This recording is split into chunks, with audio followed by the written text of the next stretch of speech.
pamilya ang patuloy na lumalaban sa gitna ng mabigat na pagsubok ng buhay. Ang kanilang bahay na hindi ligtas sa malakas na ulan habang ang kanyang asawa ay may dinadalang malubhang karamdaman. Kaya naman kumustahin natin si Ma'am Yvette dito sa panibagong episode ng Kumusta na Aklan.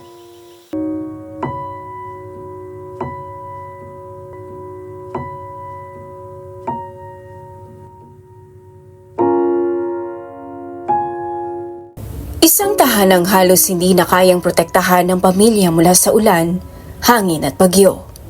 Luma na ang bubong. May mga bahaging sira at butas. At ang ilang dingding, hindi na sapat upang sila'y maprotektahan sa malakas na hangin at ulan. Kasabay ng pagbuhos nito, ang isang tanong.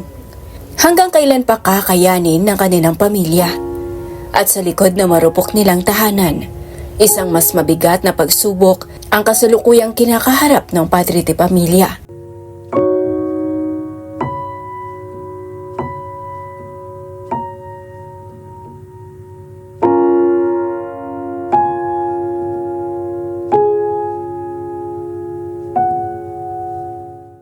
Sa tahimik na bahagi ng barangay Ginatuan sa Madalag Aklan, dito namin nakilala si Nanay Yvette Naldosa, o mas kilala bilang Bambi. Kasama niya sa munting bahay ang kanyang asawa at nag-iisa nilang anak. Hindi madali para kay Bambi ang kanilang sitwasyon ngayon. Dahil bukod sa problema sa kanilang bahay, may mas matindi silang kinakailangang harapin ang pagkakasakit ng kanyang asawa.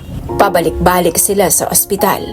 At sa bawat pagpunta roon, kasabay ng pag-asa na gagaling ang kanyang asawa. Ang panibagong pangamba, saan na naman sila kukuha ng pambayad? Ay, kalisod yun ma'am, para kakon. Siyempre sa amon nga lang kahamtangan ag duyon nga. May masakit pero ang asawa, kalisod yun Siyempre, wa man kami trabaho, wa man kami mabuan niya ra. Kalisod.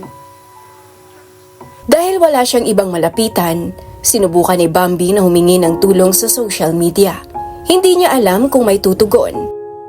Ang alam niya lang, kailangan niyang subukan. Ngunit sa halip na tulong, may mga salitang mas masakit pa sa kanilang pinagdaraanan.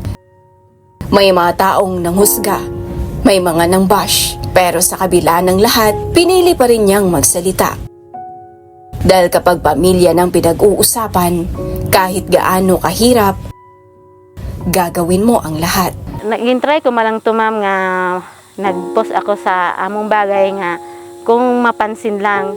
Nahuya man kunta man ako hay patay huya dahil wa man abi kami ma'am itrabaho ang asawa hay gamasakit.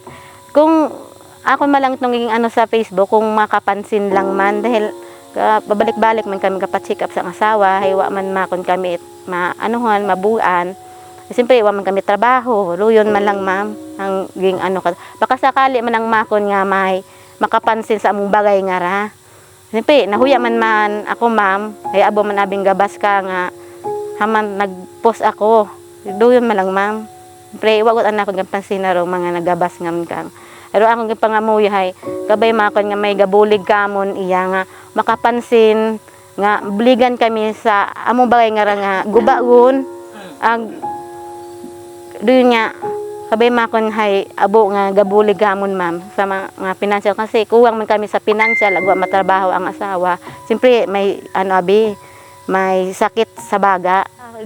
Wagot tayot mga pawod niya ra ho tanggagot ng mga plastic ut ay kung maggabi nga gatugo ron ma'am kung magkano magbaskog ro ugan ag hangin hay kay kuba man ma'am katugo ta sa sud abi na nakara.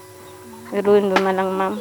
Kasi abong gabas ka kon makaron ko no abo ang gabas ng mga comment pero wa man anakon do ma'am gina sa paka dahil wa masanda ka man ikabulig ay kakon malang baka sakali malang magabulig ka kon nga kuan ag mabuligan ba kami ay salamat man niya ni makon hay napansin man Talibok Cable TV. Noong Mayo nagsimula ang karamdaman ng kanyang asawa. Naoperahan niya ito. Ngunit hanggang ngayon hindi pa rin tuluyang gumagaling. Sa halip na makapagtrabaho, mas madalas na ngayon ang pagpunta nila sa ospital. At habang lumalaki ang kanilang gastusin, unti-unti namang nauubos ang kanilang pinagkukunan. Ay garaya malang imaw nag-umpisa nagmasakit na yung Mayo. 1 month kami babalik-balik sa sa center, tapos ging pa hospital namon, tapos ging kumpay na rin mga 2 weeks apat nga adlaw sa tumbukon doon ma'am. Tapos uli da kami sige pag anang ilinobo nahapo. Siyempre nakubaan man ako ma'am, wa gahapon gamayad ababo anang bugong, pero wa gahapon gamayad man imaw. Anang sakit abi ka na ma'am, hay may tubero baga. Siyempre hay malisod gid anang sitwasyon kara nga may tuber o baga ginahapo ginaubo yun anang sintomas. Ay kung amat siyempre hay nagoy man baga ako kana nga makaran ng sitwasyon nga masakit. Siyempre hay sa kalisod gid akakon.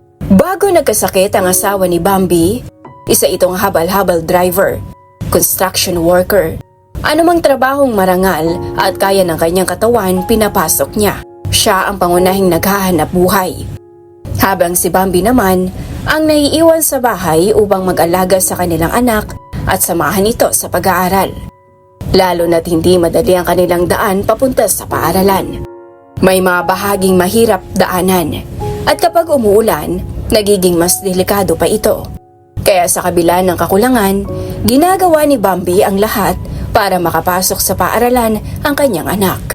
Biyahe imaw ma'am habal-habal nga motor pag uwa magabiyahe may una mat ang gaubra bagay construction hay gaubra imaw.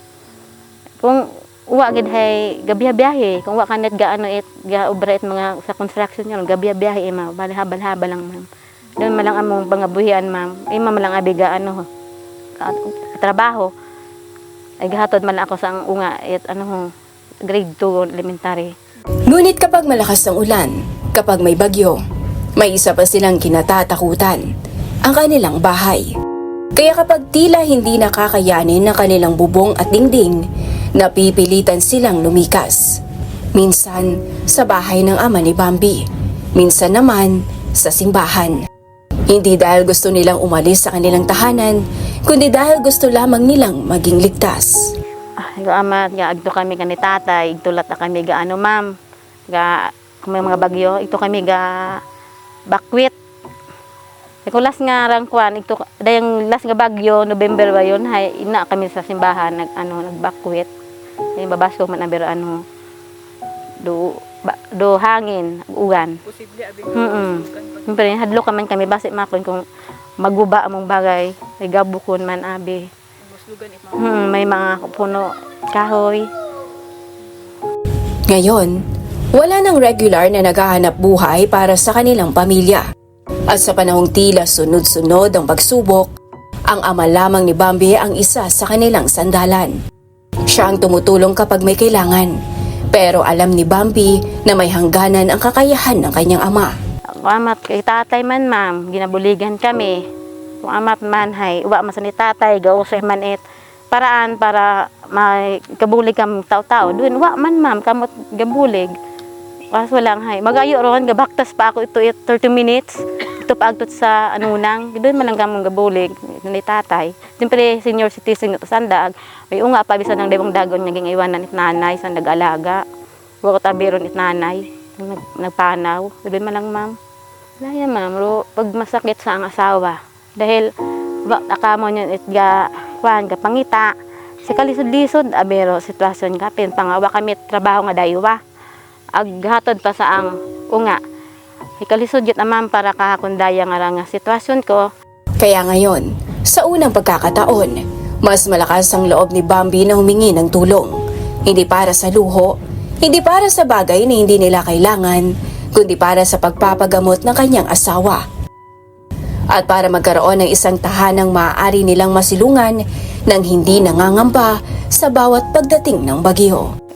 Pangaya man kung takot bulig sa amo niya lang nga bagay, nga nakaraya nakita man niya among sitwasyon, nga guba ron, kabay nga mapansin man ninyo, dahil ang asawa abihay may sakit, ag hindi abi makapagtrabaho, ay doon nga malisod para kako na nahuya man kunta ako nga nagpost sa Facebook kaso patay huya gid mat amato dahil waon ako naisipan ma'am nga i-post dahil ang bagay lang man do ang kuwan baka sakali lang man na nga kuwan ho, doon nga mapansin lang among bagay. Dahil malisod para ka ako na yung asawa ay masakit, agi man makaubra. Dahil balik-balik man na kami sa ospital, sige palo pero gahapon gamayad. Malisod gamon nga wa kamit buan nga kwarta, wa man kamot gabulig man nga ron. Dahil gabulig man lang kamon akong tatay nga ra may una. Siyempre senior citizen ko ama tuwa man may una man gata-tao maskin konforme ka kon. Doyon lang may iba kay man na kamit pagkaon. Gabay nga mabuligan gyud din niya ako sa ang sitwasyon niya ra nga maanuhan ho sa among bagay nga ra nga makaragot ra ang sitwasyon. In case nga may gabulig man kakon hay may Gcash man ako nga Yvette Naldosa. Halagali ang Gcash sa 0926303194. Yvette Naldosa po. Salamat gid sa sa Kalibo Cable TV. Salamat gid sa napansin gid ni Ma'am Era Joy Briones nga ro ako nga post nga dayong bagay. Salamat gid ma'am kimo sa pag-agto nimo iya maskin malisod do dagan hay iya man gihapon kamo sa pagbulig kamo. At matapos ang aming panayam ng gabing iyon, muli na namang isinugod sa ospital ang kanyang asawa. At hanggang ngayon ay nandun sila sa ospital. Muli na namang nagbalik ang takot. Muli na namang kailangang humanap ni Bambi ng paraan.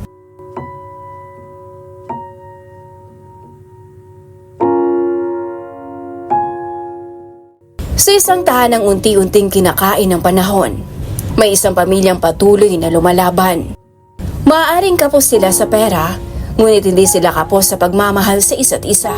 Maaaring butas ang kanilang bubong, maaaring marupok ang kanilang mga dingding, at maaaring nanghihina na rin ang katawan ng lalaking matagal na naging haligi ng kanilang tahanan.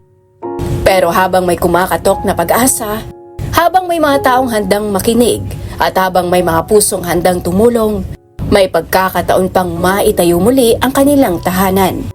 At higit sa lahat, may pagkakataon pang maibalik ang lakas ng haligi ng kanilang pamilya. Ako si RJ Briones. Samahan niyo akong muli sa susunod na episode ng Kumusta na Aklan.